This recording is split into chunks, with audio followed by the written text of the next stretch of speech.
Yang pertama, kesalahan paling utama dan fatal. Audio Jungle. Audio Jungle. Assalamualaikum warahmatullahi wabarakatuh. Salam Kak Yana Bintang. Apa kabar para orang tua? Tentu sehat, bugar, semangat. Nah, kali ini Kak Yana Bintang akan menunjukkan 12 kesalahan orang tua terhadap anak. Dan kesalahan itu bisa jadi mengganggu perkembangan anak. Dan kelak kita merasa rugi, kita merasa getun, istilah Jawanya getun. Kita merasa kok nggak dulu-dulu ya, dan kita merasa menyesali. Oleh karena itu kesalahan ini jangan sampai terjadi. Yang pertama, kesalahan paling utama dan fatal, tidak boleh melukai anaknya. Jadi anak jangan dilukai dengan nempeleng, dengan nyubit, dengan mukul, jambak, bahkan sampai invalid. Terluka. Kelak kakinya tidak bisa jalan dan itu menjadi memori dia. Kaki saya putus karena dulu pernah dipukul kayu oleh orang tua saya.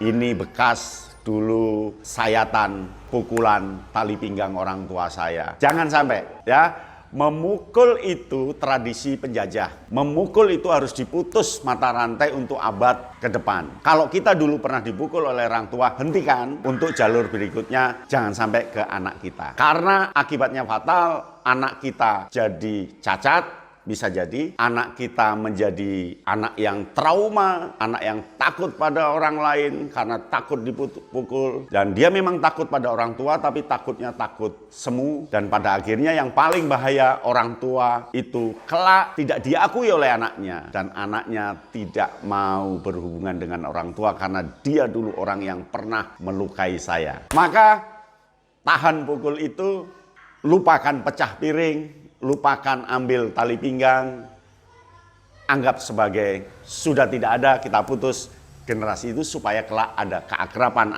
antara orang tua dengan anak-anak. Ya.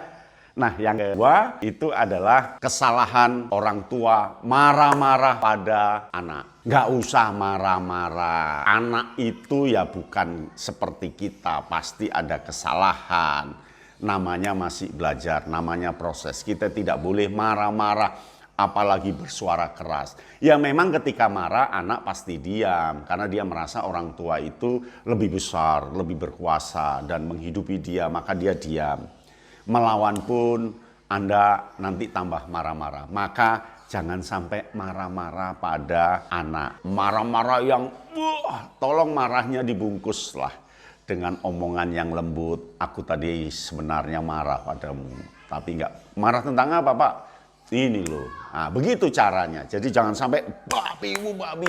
Itu berakibat pada nanti anak memusuhi orang tuanya, tidak mengakui orang tuanya. Malu dia punya orang tua yang selalu marah-marah.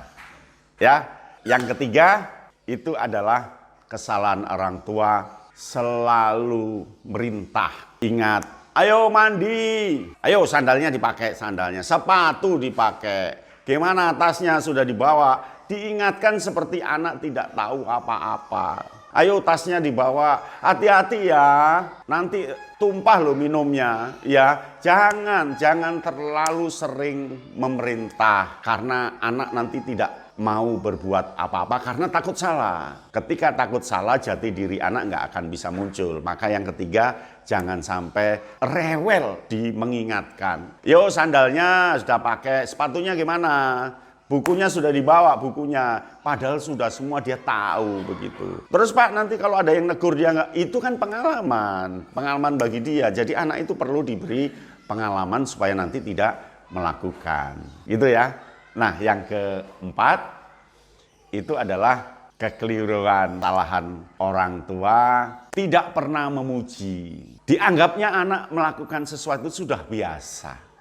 Dia mengambilkan kopi sudah biasa. Dia sudah membawakan air satu ember biasa. Tidak. Cobalah dipuji. Terima kasih nak, hebat. Kamu rajin betul hari ini. Aduh, lantainya bersih sekali, bagus. Puji dia. Jangan anak itu nggak pernah dipuji.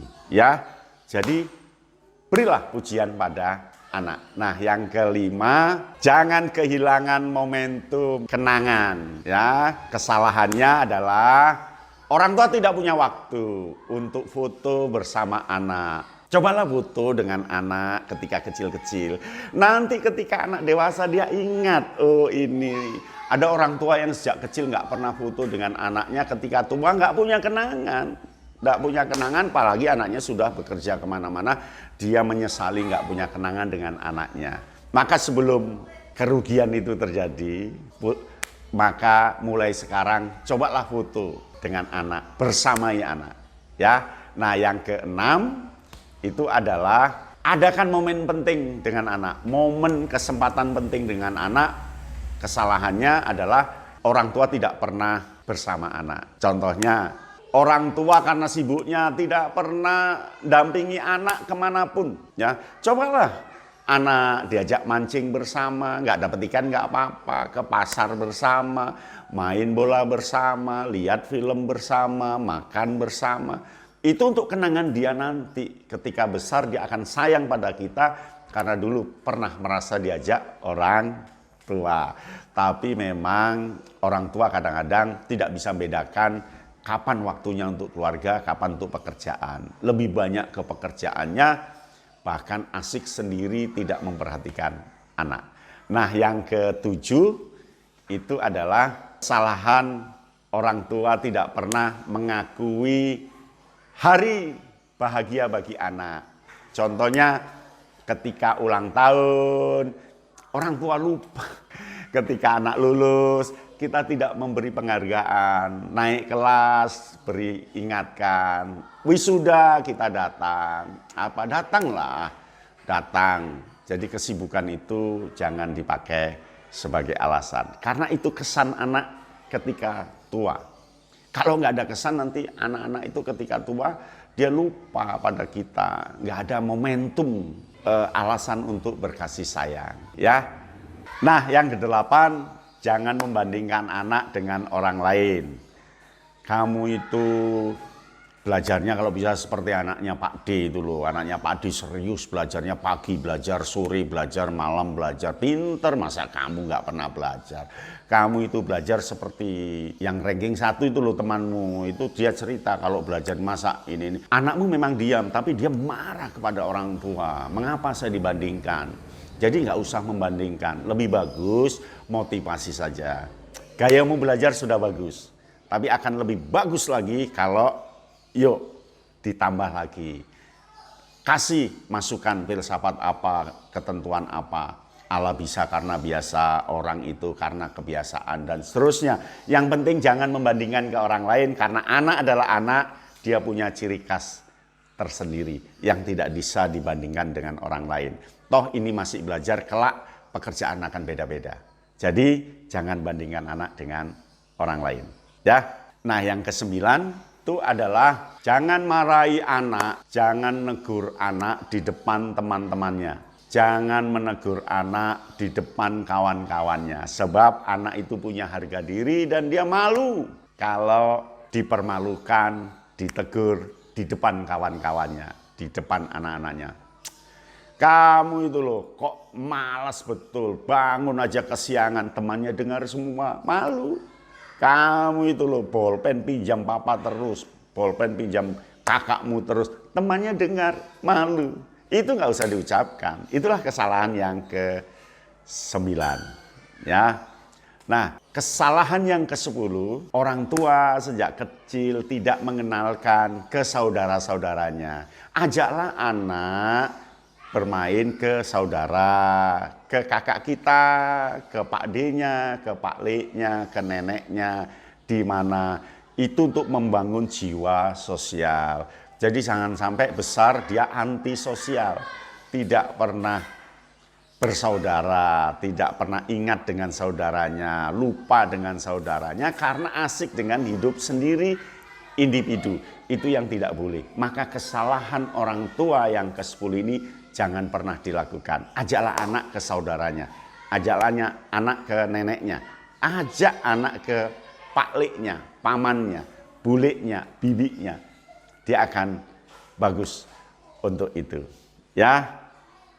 Nah, yang ke-11, kesalahan orang tua adalah tidak pernah mengajari minta maaf pada orang lain. Pada orang lain yang tidak dia kenal. Maka sekali-sekali ajaklah orang tua ke pasar, lalu kita ajari memberi contoh pada kita. Maaf mas, saya tidak tahu kalau ada di sini. Mohon maaf, mohon maaf. Nanti dia juga akan meniru mohon maaf ketika bertemu dengan orang lain dan merasa salah.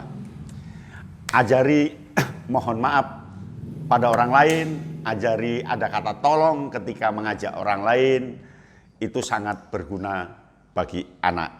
Jadi minta maaf dan minta tolong pada orang lain, itu berguna. Nanti kelak ketika besar dia tidak egois, dan ketika dia salah dia berani mohon maaf, egonya tidak akan muncul, dan ketika besar nanti dia tidak sewenang-wenang pada orang lain. Ya, itu yang ke-11. Nah, yang ke-12, ajari kesalahan orang tua tidak pernah mengajari jiwa sosial. Maka sejak kecil ajari jiwa sosial, mengambil sampah di jalan, membantu orang lain yang berkesusahan, ajak beri contoh menyeberangkan orang, membantu tukang becak yang sedang kelaparan berikan makan, ajak untuk berbakti, ajak untuk sedekah, ajak untuk nanti jiwa sosialnya jalan. Banyak orang tua yang tidak pernah mengajari jiwa sosial anak, sehingga besar anak tidak punya jiwa sosial, arogan, otoriter pada orang lain. Maka sejak kecil ajari menolong orang lain. Ya, bungkuslah 5 nasi, lalu ajak anak berikan ke siapa. Ajaklah membabat apa begitu, ajak kerja bakti, ajak memungut sampah, ajak membuat karya untuk orang lain, ajak untuk membantu. Dan menanamkan jiwa sosial ini justru akan membahagiakan anak kelak. Karena memberi itu artinya kita akan mendapatkan sesuatu. Demikian 12 kesalahan orang tua yang harus kita perbaiki. Siap ya? Pasti siap. Salam Kak Yatno Bintang. Audio Jungle. Audio Jungle.